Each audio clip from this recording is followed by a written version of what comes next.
Националните паркови се институции од областта на културата. Во себе ги содржат елементите на научното, историското и рекреативното значење на пределот на природата. Служат за уживање, за рекреација, физичко и душевно јакнење на човекот.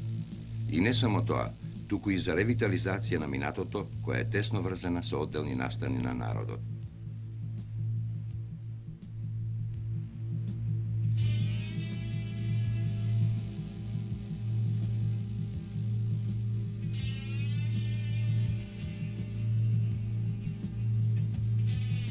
Вториот национален парк во Социјалистичка република Македонија е Маврово. Втори е по прогласување, но зато е прв по површина во Југославија.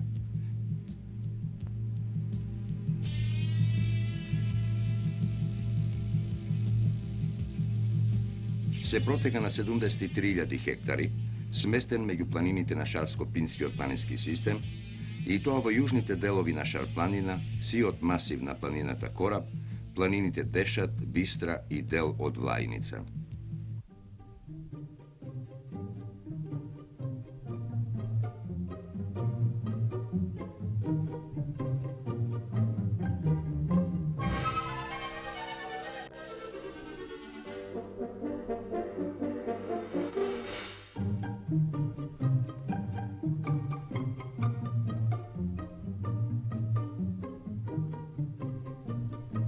Во границата на Националниот парк Маврово е планината Влајница, чиј врв е висок 1329 метри.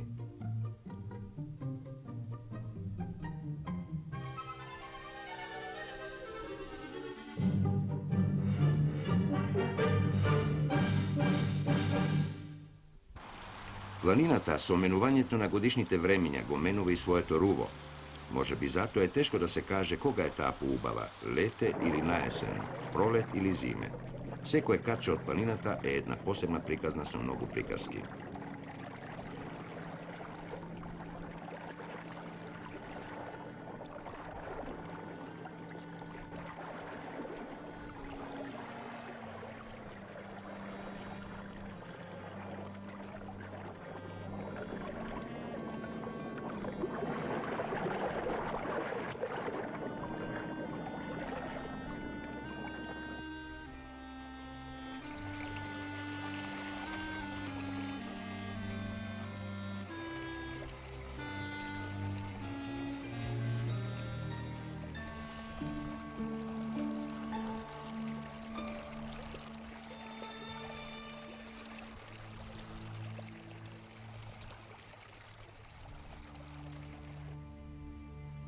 Планината Бистра со врвот Меденица 2162 метри доминира во оваа варовита планина.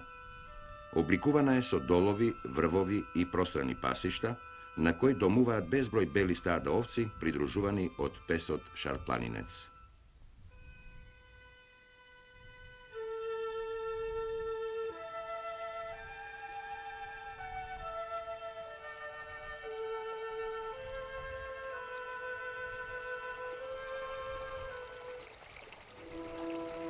Кањонот на вечно бучната и бисерно бистрата река Радика се протега од левата страна на планината Бистра и од десната страна на Кораб.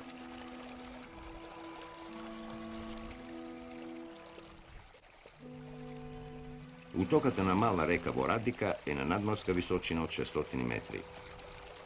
Оваа точка представува најниска точка од нивото на морето. Висинската амплитуда на овој парк изнесува 2164 метри. Во границите на Националниот парк Маврово има 52 врва повисоки од 2000 метри. Северно од Дебар, а по источното подножје на планината Дешат, се протега долината на реката Радика.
На висина од 2375 метри е големиот врв. Буковите шуми, оазите од ели и брези во западниот брег од реката Радика ги среќаваме на планината Кораб. Тие го збогатуваат декорот на планината, чиј врв, голем Кораб, 2764 метри, е втор по височина во Југославија.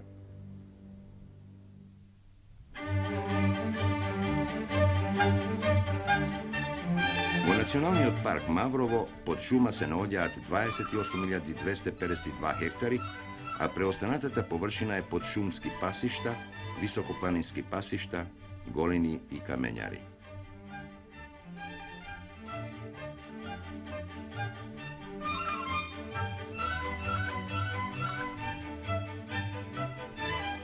Научното значење на дендрофлората е непобитен елемент што овој предел на природата го прават уште позначаен.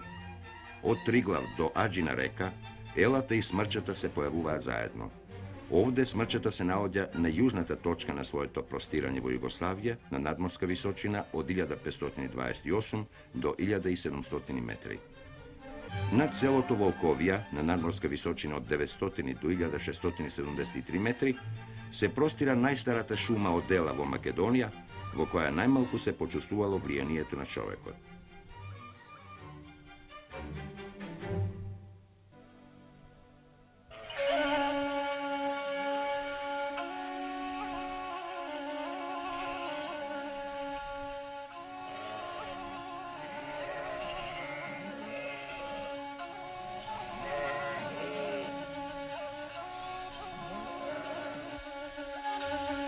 При крајот на кањонот Радика, од незината лева страна, се наоѓа манастирот Свети Јован Бигорски, и тоа во непосредна близина на селото Ростуше.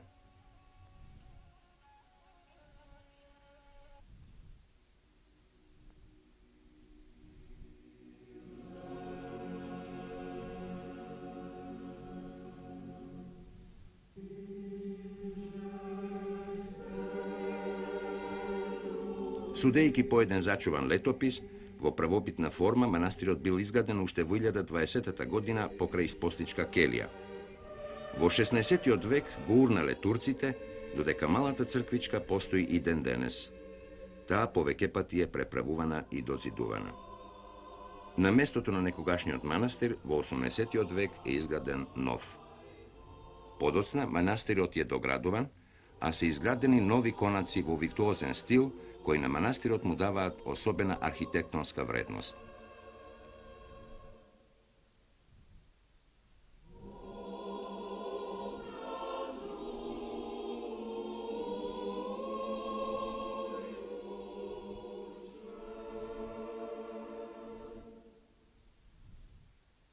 Овој споменик на културата е познат пред се по извонредниот иконостас, кој зборува за големото достигнување на македонското резбарство во првата половина на 19 век. Конаците и иконостасот, кој е изработен во резба, се изградени од мајсторите ѕидари и славните зографи од овој крај. Иконостасот е работен од 1830 до 1840 година, Од мајсторите резбари Петре Филиповски и Макарije Фрчковски, кои се творци и на иконостасот на црквата Свети Спас во Скопје и на иконостасот во Лесновскиот манастир во Злетовско. Двајцата резбари на иконостасот работеле цели 10 години, напорна работа, за да создадат еден од најубавите иконостаси не само во Македонија, туку и на Балканот. Во еден дел во иконостасот, во изделканите фигури, што е спротивно на црковните закони, се гледаат мајсторите резбари како работат на масата, создавајќи го ова ремек дело на македонското резбарство, со најубави тантели без почеток и крај, со голем број украси од растителниот и животинскиот свет, со многобројни ликови на ангели и апостоли. Во најгорниот дел на иконостасот, во неговата средина, се наоѓа голем крст со збир на украси од венец, во кој е представено распетието и иконите на Свети Јован и Богородица.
Западно-македонското резбарство се одликува со самостојност во развитокот, со оригинална реалистичка уметност, полна со фантазија и свежина, која и денес зрачи од иконостасов со 100-годишната патина.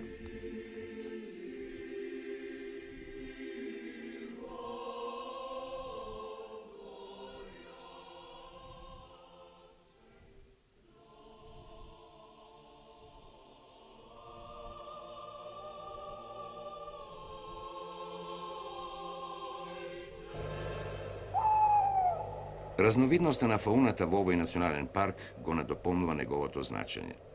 Во 1958 година сосема случајно се пронајдени рогови од европски елен, но денес во овој парк веќе не го среќаваме. Неговото отсуство во овој предел пред се е последица на човековата алчност. За жал, и за нашата камера останаа невидени дивокозите, дивите свињи и рисот европскиот леопард. Еден дел од орнитофауната на националниот парк, која се уште не е на дофат на барутот, во текот на денот или пред изгревот на сонцето, со летот и песната ја проткајува оваа изворна природа.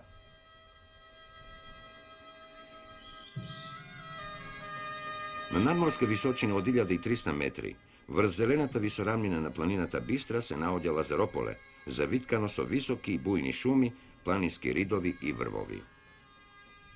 Миграцијата го направи и овде своето, но поволните климатски услови, пристапниот пат и прекрасните скијачки терени го оживуваат селото и во летниот и во зимскиот период.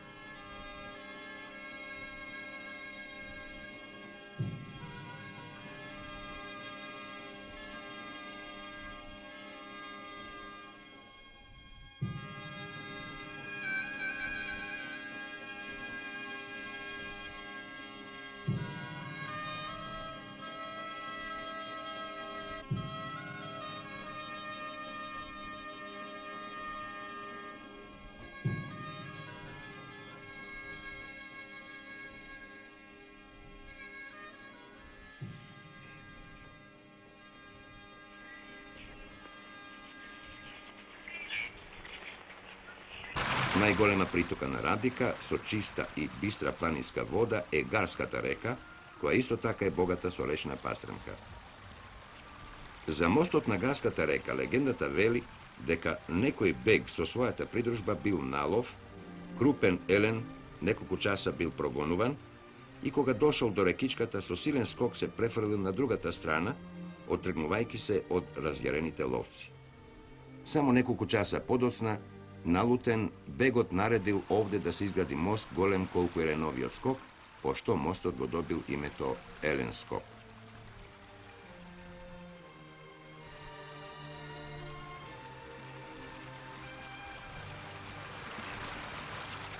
Денес овој мост е споменик на културата.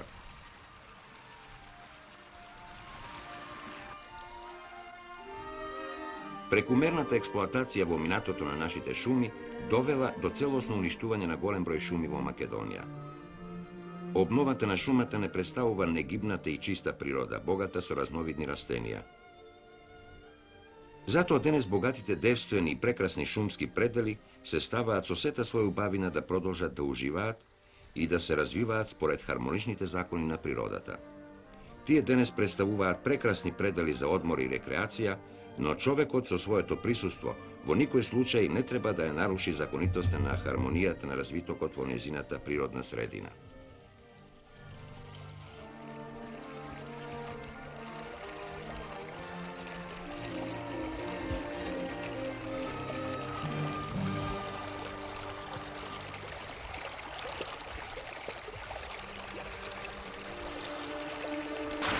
Живописната клисура на реката Радика е една од најбогато декорираните планинско-речни клисури во Југославија. По водите на оваа река, стројното тело на пастрмката украсено со црвени и црни точки, безгрижно плива во придружба на другите риби.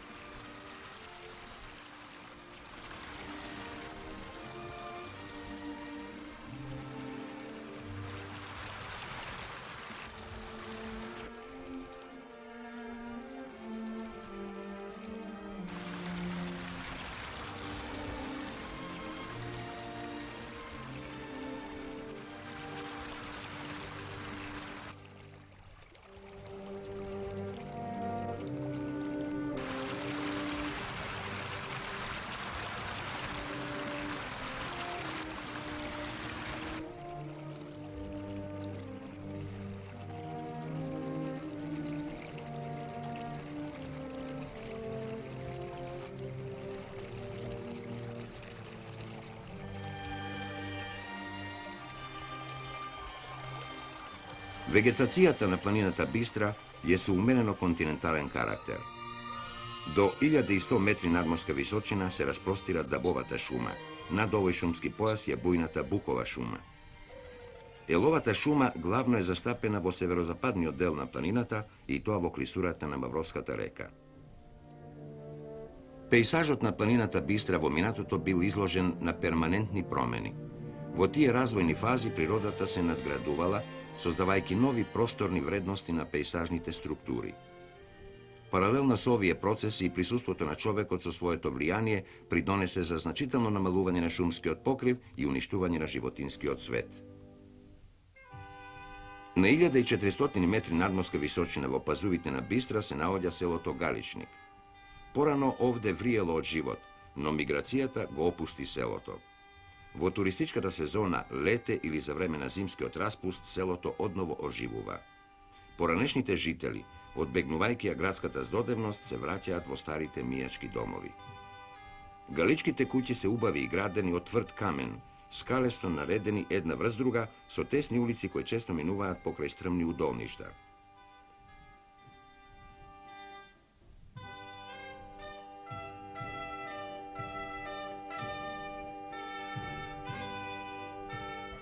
На надморска височина од 1700 метри се простираат високопланинските пасишта на површина од 172 км квадратни.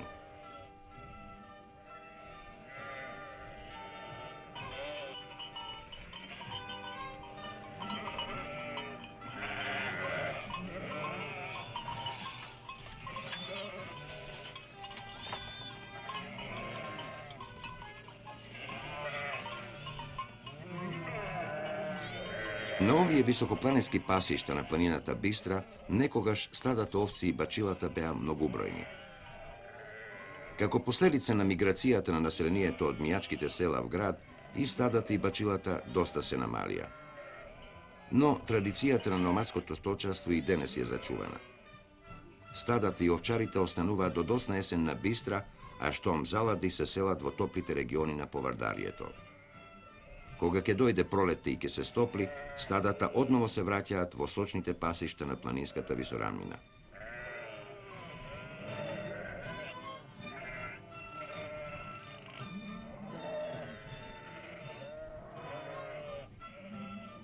Тука, во планината, верен пријател на овците и вечен придружник на стадата овци, им е силниот и надалеку познат шарпланинец.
Разбранетите води на Мавровското езеро ги заприскуваат бреговите на некогашното Мавровско поле, во кое голем број стада овци безгрижно паселе сочна трева. Денес ова езеро со својата убавина во текот на целата година повикува на одмор.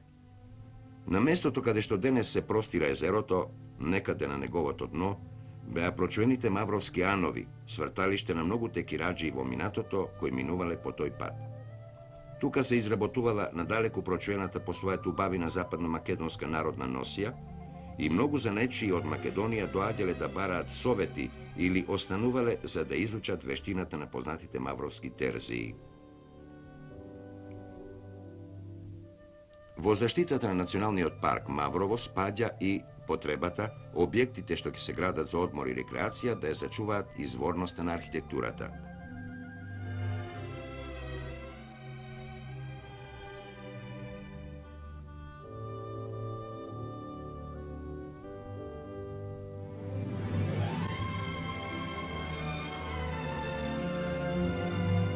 Бистра спаѓа во редот на младите венечни планини. Својата дефинитивна релјефна форма е добила во олигомиоценското алпско набирање. Морфолошки доста јасно е одделена од непосредната околина со длабоките речни долини на Радика, Мавровската и на другите реки. Од релјефот на планината Бистра се добива впечаток дека таа личи на купа. Средниот дел на планината е понизок, а околу него се издигнуваат голем број врвови. Тие особено се високи во северозападната и источната страна на планината.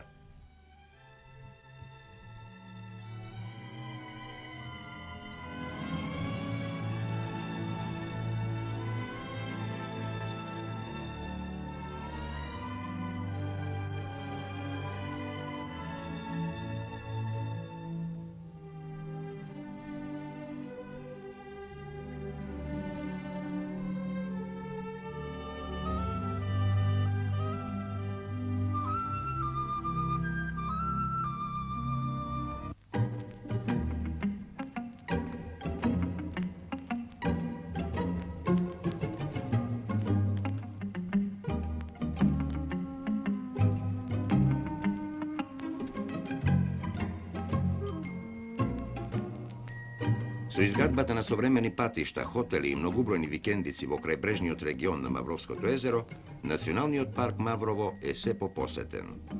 Деновите на викендот и годишните одмори тука ги минуваат голем број гости од Гостивар, Тетово, Скопје и од другите градови на Македонија, како и од другите републики и од странство. Нивниот број се зголемува од година на година.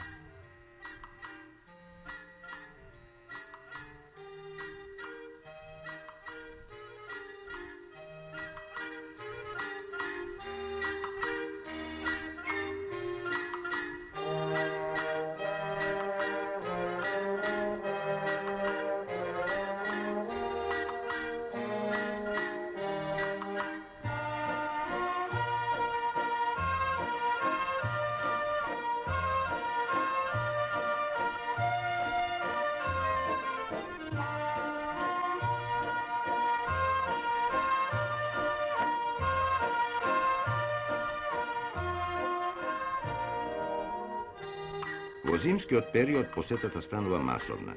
На љубителите на зимските спортови, прекрасните скијачки терени им овозможуваат посебно задоволство во спортување, како на почетниците, исто така и на врвните мајстори на овој бел спорт.